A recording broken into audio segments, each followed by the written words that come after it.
Om Swastiastu. Halo semuanya, perkenalkan nama saya Nemade Harisita Patni, nomor absen 31 dengan NIM 23110331 dari kelas B1 Denpasar semester 4. Nah, di kesempatan kali ini saya akan mengajar mengenai luas permukaan dan volume gabungan bangun ruang. Nah, ada pembahasan yang akan saya sampaikan. Yang pertama, definisi luas permukaan dan volume gabungan bangun ruang. Yang kedua, ada jenis-jenis gabungan bangun ruang. Dan yang ketiga, ada sifat-sifat gabungan bangun ruang. Dan yang keempat, ada operasi perhitungan volume gabungan bangun ruang. Dan yang terakhir, akan saya paparkan contoh soal dan cara penyelesaiannya. Nah, definisi dari luas permukaan gabungan bangun ruang adalah jumlah seluruh luas sisi luar dari bangun ruang yang terbentuk dari dua atau lebih bangun ruang yang digabungkan. Nah, volume gabungan bangun ruang adalah jumlah volume dari masing-masing bangun ruang penyusun gabungan tersebut. Nah, gabungan bangun ruang ini adalah bentuk bangun tiga dimensi yang bentuk dari dua atau lebih bangun ruang yang digabungkan menjadi satu kesatuan. Gabungan ini bisa berupa bangun sejenis atau berbeda jenis. Nah, biasanya bangunan gabungan ini kita temukan di kehidupan sehari-hari seperti pada menara, tenda, ember, ataupun rumah-rumahan lainnya. Adapun jenis-jenis gabungan bangun ruang, membahas yang pertama gabungan balok dan prisma segitiga. Nah, gabungan ini terdiri atas balok sebagai bagian bawah prisma segitiga, sebagai bagian atas seperti atap rumah segitiga. Bisa dilihat seperti ini gambarnya. Lalu ciri-ciri dari gambar tersebut, yang pertama ada balok memiliki 6 sisi datar atau persegi panjang. Balok bervolume, yaitu P dikali L dikali T. Prisma segitiga memiliki alas berbentuk segitiga dan sisi tegak berbentuk persegi panjang. Bidang atas balok dan alas prisma menempel, tidak dihitung dalam luas permukaan. Selanjutnya ada yang kedua, gabungan tabung dan kerucut. Gabungan ini terdiri dari tabung sebagai bagian bawah atau alas, dan kerucut di atasnya itu membentuk puncak mengkerucut. Ciri-ciri tabung ini memiliki alas dan tutup berbentuk lingkaran serta sisi tegak lengkung. Dan yang kedua, kerucut memiliki alas lingkaran dan satu titik puncak. Dan yang ketiga, alas kerucut menempel dengan tutup tabung. Bidang ini tidak dihitung dua kali dalam luas permukaan. Adapun sifat-sifat gabungan bangun ruang. Kita lanjut ke operasi perhitungan volume gabungan bangun ruang. Yang pertama, operasi perhitungan volume gabungan bangun ruang. Volume adalah ruang yang dapat ditempati oleh suatu bangun untuk gabungan dua bangun. Rumusnya volume total sama dengan volume bangun 1 ditambah volume bangun 2. Contoh rumus volume bangun dasar yaitu kubus bervolume S dikali S dikali S. Lalu volume balok P dikali L dikali T. Volume prisma luas alas dikali tinggi. Volume limas 1/3 dikali luas alas dikali tinggi. Volume tabung I R kuadrat dikali tinggi. Kerucut, volume kerucut itu ada 1/3 pi dikali R kuadrat dikali tinggi.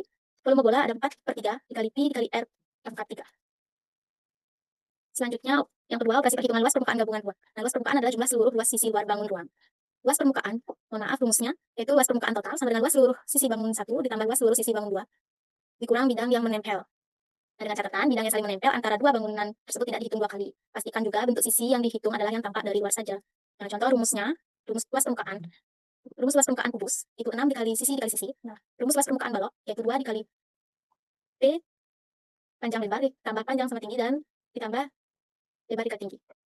Luas permukaan tabung, itu 2 dikali pi R kuadrat ditambah 2 pi R kali T. Volume rumus luas permukaan kerucut, itu ada pi dikali R pangkat 2 ditambah Q kali R kali S, atau S sama dengan garis lukis. Oke, luas permukaan bola ada 4 dikali Q kali R pangkat 2.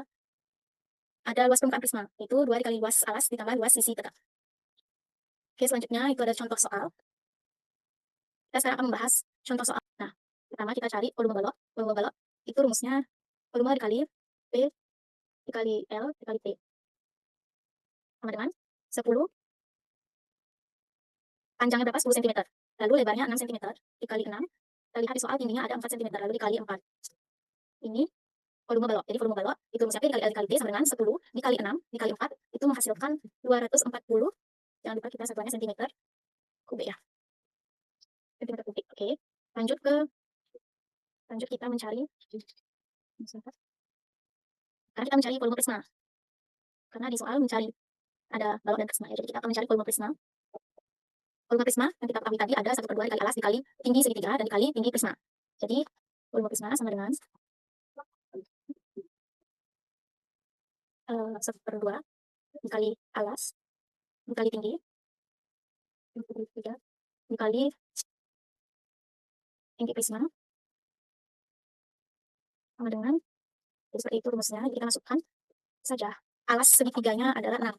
Jadi masukkan sini 1/2 dikali alas, dikali alasnya 1/2 dikali segitiga alasnya ada 6, alasnya 6, lalu tingginya di segitiga 4, 6 dikali 4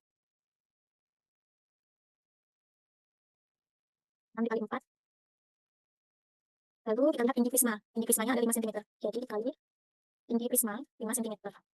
Sama dengan, nah seperti ini. Jadi 1/2 dikali 6 dikali 4 dikali 5 itu menghasilkan 60 cm kubik. Nah, selanjutnya kita akan mencari volume gabungan dari kedua bangunan ini. Selanjutnya kita akan mencari gabungan volume dari bangunan ini. Volume gabungannya itu hasil dari volume balok adalah 240 ya. Volume balok 240 itu akan dijumlahkan dengan hasil dari volume prisma ini. Hasilnya adalah 60. Jadi 240 ditambah 60 itu akan menghasilkan 300 ya. Jadi volume gabungan dari bangun ruang tersebut itu hasilnya 300. Nah, sekarang kita mencari luas permukaan. Luas permukaan balok. Kita mencari luas permukaan balok. Luas permukaan balok. Luas permukaan baloknya rumusnya adalah 2 dikali P dikali L ditambah P dikali L ditambah L dikali tinggi, sorry. Sama dengan 2. Oke. Nah, ini 2. Kita lihat lagi ke volume balok. Di sini ada panjang. Lihat di soalnya di sini ada panjang. Panjangnya ada 10. Terus lebarnya ada 6. 10 dikali 6. Ya. Lalu ditambah 10 dikali 4. Ya, panjang dikali tinggi, sorry. Kali 4. Kemudian ditambah kemudian ditambah dengan lebar dan tinggi. 6 dikali 4. Oke. Ini akan menghasilkan belum ya. Jadi ini baru luas permukaan balok, kita akan lanjut gabungkan ya. Luas permukaan prismanya 2. Jadi gabungannya itu ada 60 ditambah. Sorry. Baik, ini akan menghasilkan 2.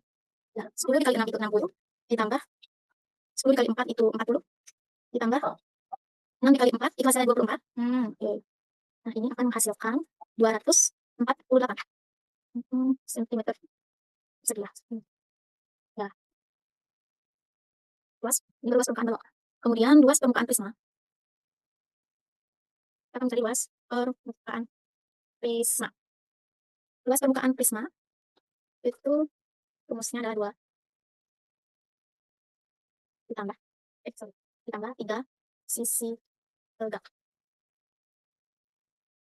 Oke. Luas atas dan atap segitiga itu 2 dikali 1/2 dikali 6 dikali 4. Nah, 24. Kemudian keliling alas segitiga. Kira-kira asumsikan segitiga sama kaki. Misal sisi miring 5, misal sisi miring segitiga, segitiga. Itu dibagi sama sisi miring 5 cm. Ini menjadi 6 ditambah 5 ditambah 5 sama dengan 16.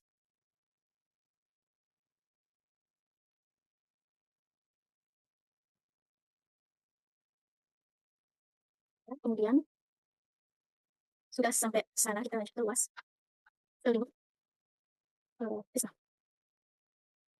Luas prisma itu sana keliling alas ya, terus dikali dengan tinggi. Jadi tadi kita sudah temukan bahwa keliling alasnya itu adalah 16. Sekarang kita cari luas prismanya. Keliling alas dikali tinggi. Keliling alas dikali tinggi tadi, keliling alasnya adalah 16 dikali tinggi tadi adalah 5 ya. Ya, sisi miring keliling. Oke. Ini tinggi prismanya 5.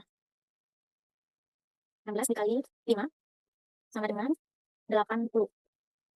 Kemudian luas prisma yang kita dapat